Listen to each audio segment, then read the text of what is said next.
जीवन की संभाल का क्या मतलब है? जीवन जहां जहां बह रहा है वहां वहां से हमें संभालना होगा। या यूं कहें कि हम जहां जहां फैले हुए हैं वहां वहां हमें संभालना होगा। हम बाहर भी फैले हैं तो अपने भीतर भी हैं। ये बाहर और भीतर लगातार चलने वाला जो सिलसिला है, इसकी संभाल करनी है। यदि हम बहुत ही बाहर के दृष्टिकोण से देखें तो हम जो व्यापार करते हैं, जो काम करते हैं, जो हमारी नौकरी है, हमें वहां पर अपने आप को, उस नौकरी को, उस व्यापार को, उस काम को संभाल कर करना होगा, उसको संभालना होगा। ऐसा नहीं कि लापरवाही है, बेपरवाही है, नजरअंदाजी है, उसको हल्के में लिया जा रहा है, उसके प्रति कोई सजगता नहीं है। नहीं, क्योंकि वो चीज आपसे जुड़ गई है। वो व्यापार, वो कारोबार, वो कर्म आपसे जुड़ा है, इसलिए उसकी संभाल होनी चाहिए। यदि उसकी संभाल हम नहीं कर रहे हैं तो फिर धीरे धीरे धीरे धीरे वो कर्म जो हम कर रहे हैं वो कमजोर पड़ता जाएगा। हमारा जो स्किल है वो कमजोर पड़ता जाएगा। हमारा जो व्यापार है वो कमजोर पड़ता जाएगा। हमारा जो ध्यान है उस व्यापार की तरफ वो वहां से हटता जाएगा। हमें अपने कारोबार का ध्यान देना है, क्योंकि उसी से ही धन आता है और धन से ही पूरे घर और पूरा जीवन चलना शुरू होता है। ऐसा नहीं कि मौज मस्ती में उसको हम छोड़ दें। तो जरूर आप अपने व्यापार को, कर्म को, नौकरी को बहुत अच्छी तरह से सजगता के साथ, उत्साह के साथ, उमंग के साथ, उल्लास के साथ आप अपने कर्मों में जाएं। मायूस नहीं। ऐसा नहीं कि कल भी दुकान खोली थी, आज फिर दुकान खोलनी पड़ेगी, कल भी ऑफिस गया था, वही घिसा पिटा काम है, वही आज करना है, रूटीन लाइफ बिल्कुल बोरिंग हो गई है। नहीं, रोज नई सुबह लेकर आती है। रोज एकदम नएपन के साथ आप अपने काम पर जाएं, उत्साह के साथ जाएं, उल्लास के साथ जाएं, और भले काम जो कल किया था, जो 10 साल से आप करते आ रहे हैं, आज भी उसी उल्लास के साथ करना, संभाल करनी उस काम की। फिर संभाल करनी है अपने मित्रों की, अपने संबंधों की। जो मित्र हमारे हैं, जो हमारे हितैषी हैं, जो हमारे लिए अच्छा सोचते हैं, हम उनके लिए अच्छा सोचते हैं, और हमारे संबंध जो रिश्तेदार हैं, उनकी भी संभाल करनी है, उनका भी ध्यान देना है। क्योंकि मित्रों की अपनी एक महत्वपूर्ण भूमिका होती है हमारे जीवन में। हमारे जीवन में मित्र होने चाहिए और उनकी संभाल होनी चाहिए, और संबंधों की भी संभाल होनी चाहिए। ऐसा ना हो कि कारोबार में इतने व्यस्त हो गए कि हमने वो दूसरा पक्ष पूरी तरह से छोड़ ही दिया, मित्रों को छोड़ दिया, संबंधों को छोड़ दिया, बस अपनी ही धुन में हम काम काम काम और धन धन धन। तो एक समय ऐसा होगा कि धन तो आ जाएगा लेकिन मित्र नहीं होंगे। किसको बताएंगे कि मेरे पास ये है, मेरे पास वो है? वो मित्र नहीं होंगे, वो संबंधी नहीं होंगे। इसलिए हमारा जो परिवार है आज धीरे धीरे सीमित होता जा रहा है, चूंकि हमने लापरवाही कर दी है, उनकी संभाल करना बंद कर दिया है।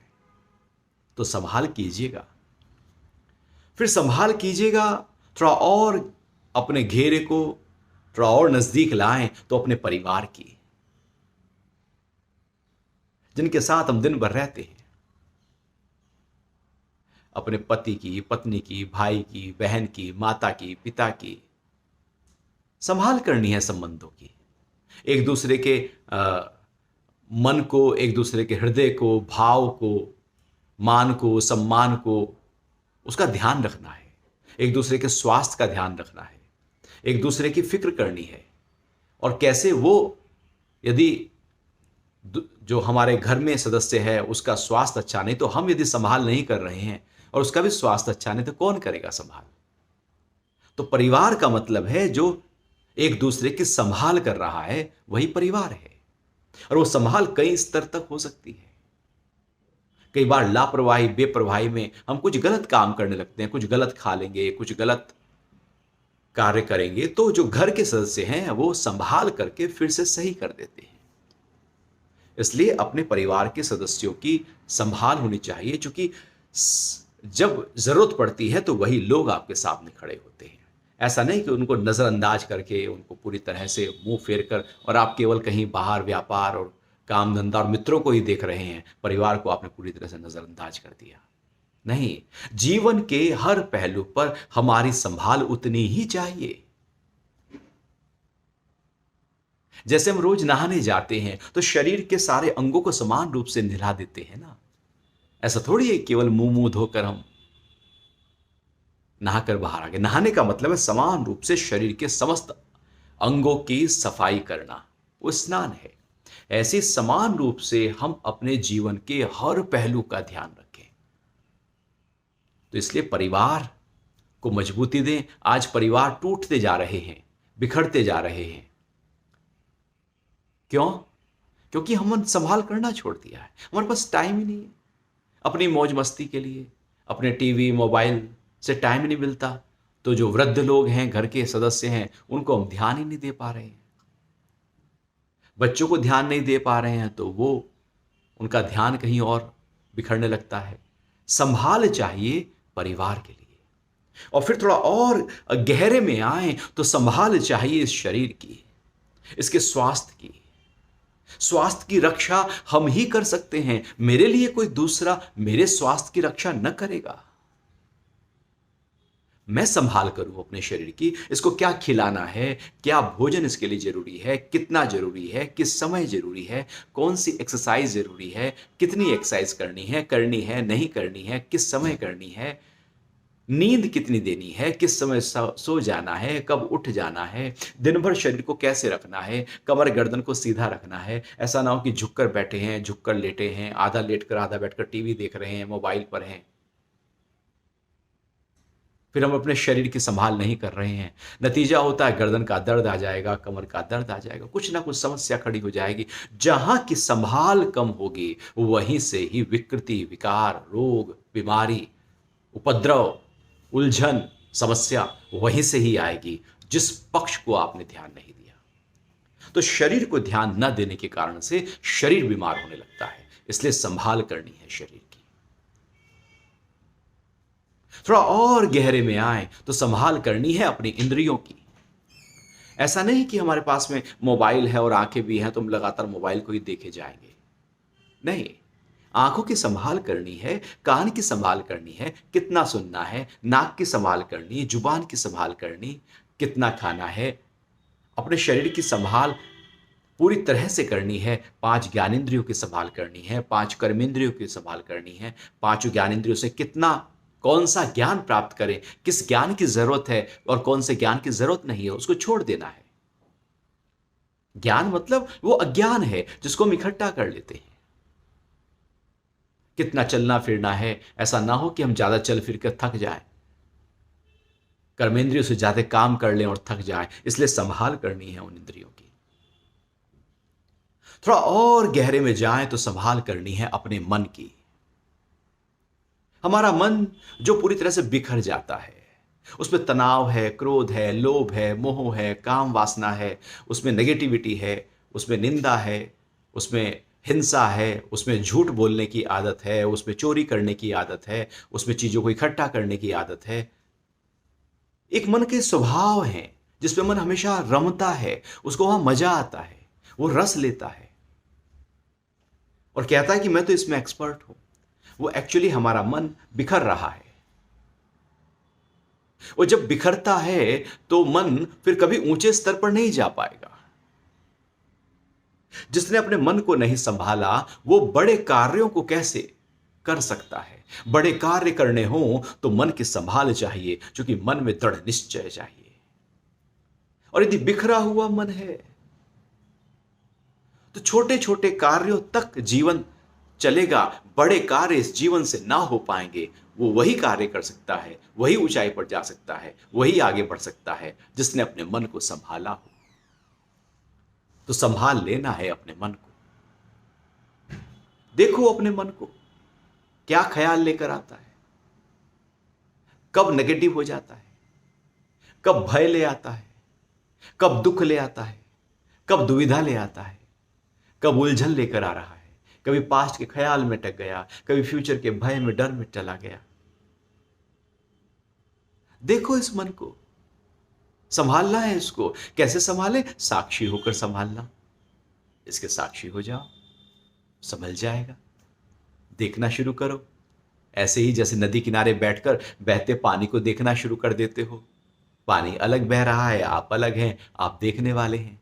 ऐसे ही मन में लगातार जो हैं, एक के बाद दो, दो के बाद तीन ख्याल ऐसे ही बह रहे हैं, जैसे नदी में पानी बह रहा हो, जैसे हवा में पक्षी उड़ रहे हो। तो देखो, उनके साक्षी हो जाओ, उनसे थोड़ा दूरी बनाओ। दूरी बनाते ही आप अपने मन की संभाल करना शुरू कर देंगे।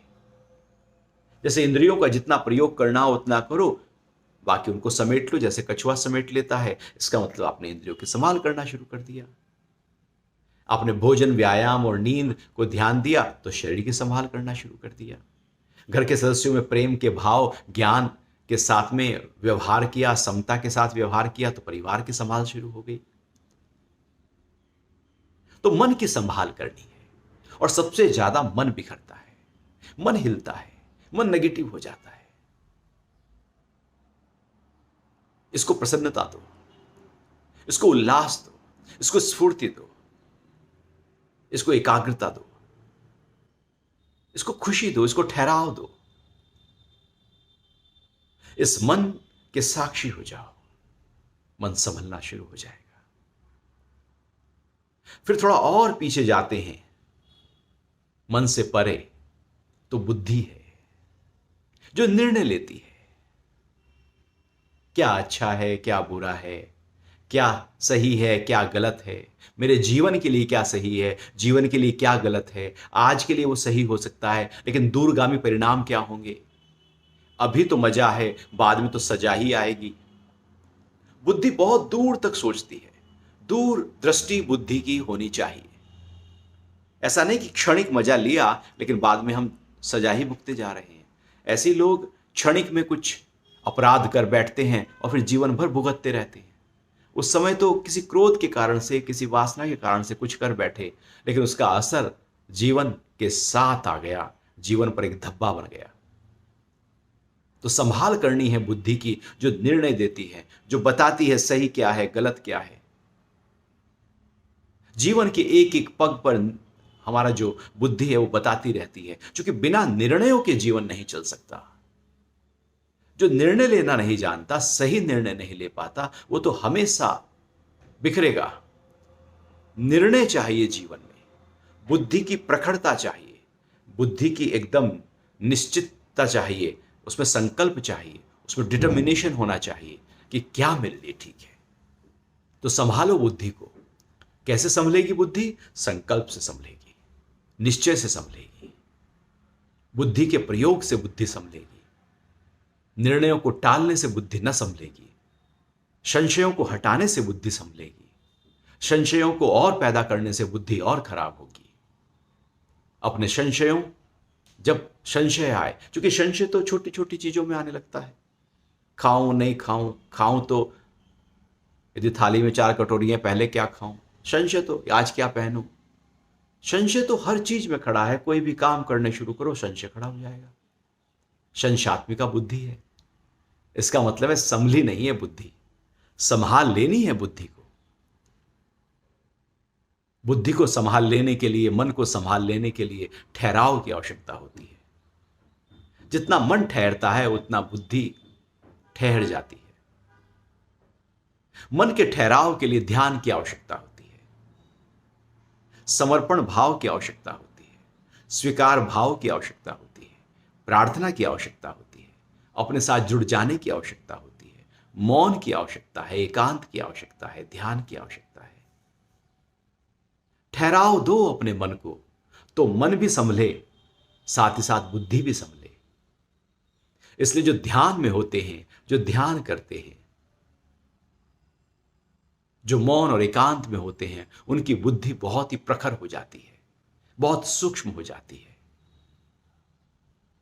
बहुत ही छोटी छोटी बातों को समझ लेते हैं, जान लेते हैं, क्योंकि वहां पर सूक्ष्मता पैदा हो गई है। बुद्धि की सूक्ष्मता मतलब सूक्ष्म बात को भी बुद्धि जब समझना शुरू कर दे तो वो सूक्ष्मता है बुद्धि की, लेकिन यदि मन हिल रहा हो तो बुद्धि भी हिल रही है। हिलता हुआ मन बुद्धि में संशय लेकर आएगा, कभी भी बुद्धि में निश्चय नहीं लेकर आएगा। हिल रहा है मन, मन को ठहराओ तो बुद्धि भी आपकी संकल्प से भर जाएगी। और फिर यदि बुद्धि के थोड़ा और परे जाते हो तो आपका विवेक आता है। विवेक है जो जीवन के महत्वपूर्ण प्रश्नों को उत्तर देता है। बुद्धि रोजमर्रा की चीजों को बताती रहती है, रोजमर्रा में छोटी छोटी बातें। विवेक कहता है कि जीवन की ये जो यात्रा है ये सही दिशा है भी या नहीं, जीवन का लक्ष्य क्या है, ये ज्ञान क्या है, ये अज्ञान क्या है, ये बंधन क्या है, ये मुक्ति क्या है, ये शांति क्या है, ये अशांति। कैसे हम अपने जीवन को ऊंचे स्तर पर ले जाएं, वो विवेक बताता है। विवेक ऐसे ही है जैसे बुद्धि से उसको मत कर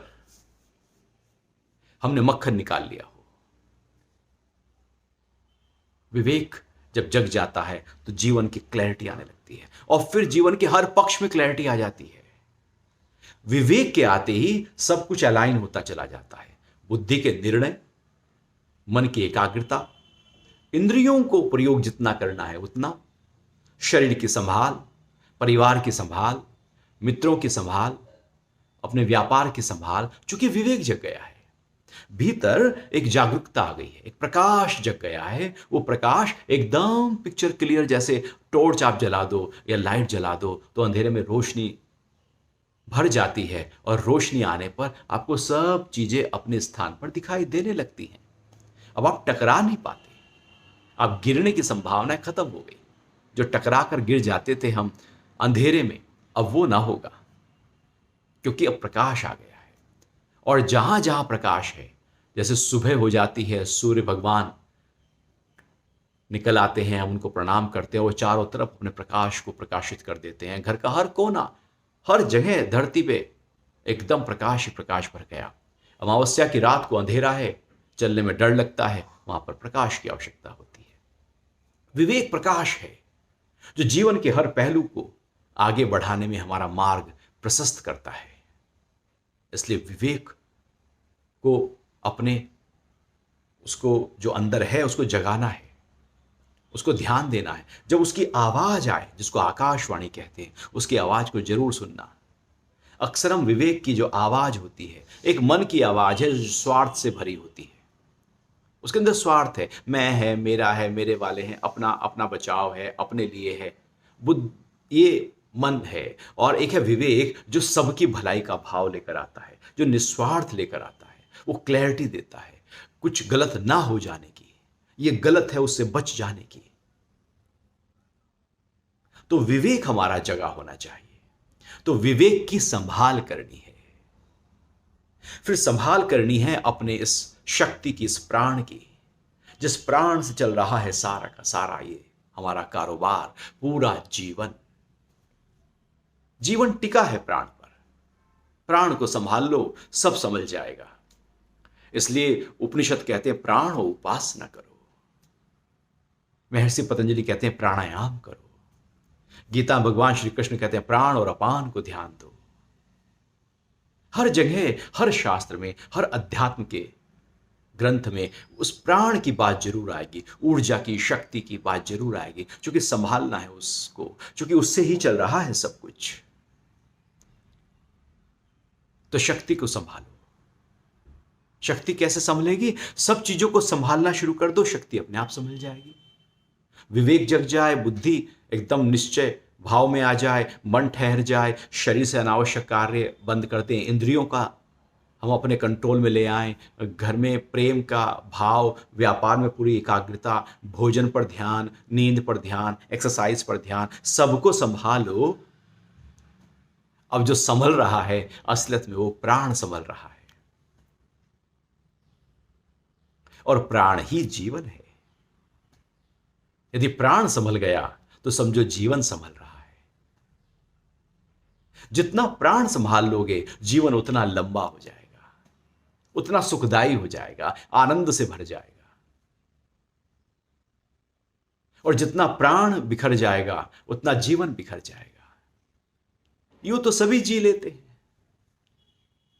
कोई परेशान होकर, दुखी होकर, नाराज होकर, भय में, घबराहट में, निंदा में, ईर्ष्या में, अभाव में, प्रभाव में जी रहे हैं। वो भी जीवन है, लेकिन वहां जीवन जैसा कुछ नहीं होता। बस है, जिए जा रहे हैं, जिए जा रहे हैं, सफर खत्म हो रहा है। ऐसे ही एक है कि जीवन को पल पल में जिया जा रहा है, उल्लास के साथ जिया जा रहा है। ऐसे ही है कि जैसे एक आप बहुत ही अच्छे गार्डन में घूम रहे हैं और एक है कि आप कहीं गंदे स्थान पर घूम रहे हैं। दोनों जगह घूम रहे हैं, एक बदबू से भरा है और एक सुगंधी और महक और अच्छे दृश्य और अच्छे फूल, रंग बिरंगे फूल से भरा है। तो वहां की वॉक और गंदगी, कूड़ा करकट के आसपास की वॉक में बहुत अंतर है। वॉक दोनों हो रही है। ऐसे जीवन दोनों बहा जा रहा है। एक एक बहुत ही ऊंचे स्तर पर पूरी संभाल के साथ हो रहा है और एक ऐसे ही बिखरे बिखरेपन के साथ हो रहा है। जीवन जी लेना महत्वपूर्ण नहीं, जीवन किस नजरिए से, किस ऊंचाई से, किस भाव से, किस दृष्टि से जिया जा रहा है, किस ज्ञान और प्रेम के साथ जिया जा रहा है, वो महत्वपूर्ण है। और जब ये प्राण समझने लगता है तो समझ जाता है अपना होना, अपनी एग्जिस्टेंस। मैं हूं, मेरी कॉन्शियसनेस, जिसको चेतना कहते हैं, जिसको आत्म तत्व कहते हैं, जिससे प्राण भी चल रहा है। अब हम उसको अनुभव करने लगते हैं, क्योंकि बाकी बाहर जो था वो सबको संभाल लिया। अब जो बहुत ही अति सूक्ष्म तत्व है, अब वो संभल जाएगा। जब तक स्थूल ही नहीं संभला तो सूक्ष्म क्या खाक संभलेगा। इसलिए जब हम ध्यान के लिए बैठते हैं तो पहले आसन से शरीर को स्थिर कर लेते हैं, प्राणायाम से प्राणों को स्थिर कर लेते हैं, प्रत्याहार से इंद्रियों को स्थिर कर लेते हैं, धारणा से एक संकल्प भाव पक्का करते हैं। अब ध्यान में उतरते हैं, क्योंकि जो स्थूल चीजें थी वो धीरे धीरे संभली संभली संभली। अब हम जो सूक्ष्म, अति सूक्ष्म है, वहां पर अपने आप को ले जा सकते हैं।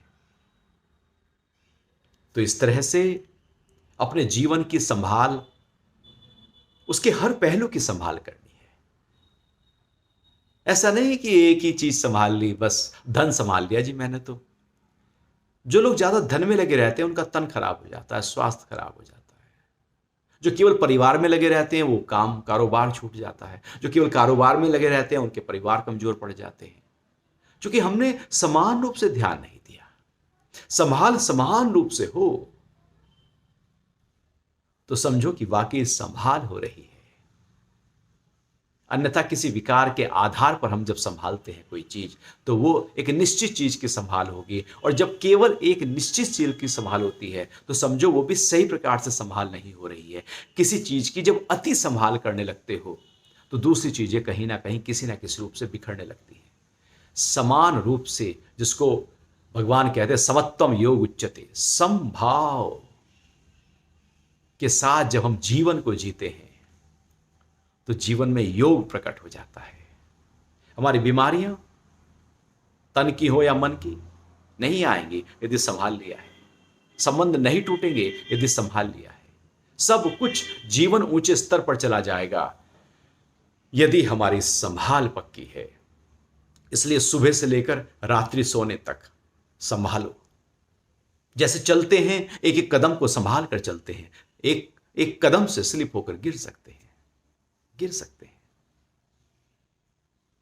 नजर चूकते ही कुछ गड़बड़ हो सकता है। कार चलाते हैं तो संभाल कर चलाते हैं, ध्यान पूर्वक चलाते हैं। नजर चूकी, सावधानी हटी और घट गई दुर्घटना। तो जैसे हम दिन भर संभाल संभाल कर चलते हैं, ऐसे जीवन के हर पहलू की संभाल हमें करनी है। बस जीवन फिर कुछ अनूठा होगा, अनोखा होगा, निराला होगा। हरिओम।